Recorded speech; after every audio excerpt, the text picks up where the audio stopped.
ജനത്തിൻ്റെ കുറ്റങ്ങൾ. നമുക്കെല്ലാവർക്കുമുള്ളത് ഒരു പിതാവല്ലേ? ഒരു തമ്പുരാനല്ലേ നമ്മെ സൃഷ്ടിച്ചത്? അങ്ങനെയെങ്കിൽ നമ്മുടെ പിതാക്കന്മാരുടെ ഉടമ്പടി അവഹേളിക്കാൻ നമ്മൾ പരസ്പരം വഞ്ചിക്കുന്നതെന്തിന്? യൂദാ വഞ്ചിച്ചിരിക്കുന്നു. ഇസ്രായേലിലും ജെറുസലേമിലും മ്ലേച്ഛമായവ ചെയ്യപ്പെട്ടിരിക്കുന്നു.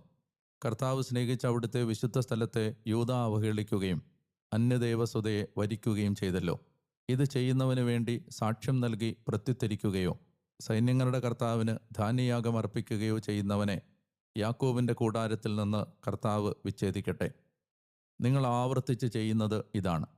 ഇനിയും നിങ്ങളുടെ ധാന്യയാഗത്തിലേക്ക് തിരിയാനോ നിങ്ങളുടെ കരത്തിൽ നിന്ന് സംപ്രീതി ആർജിക്കാനോ ആരുമില്ലാതെ നിങ്ങൾ കർത്താവിൻ്റെ ബലിപീഠം കണ്ണീരും കരച്ചിലും തേങ്ങലും കൊണ്ട് മൂടുന്നു.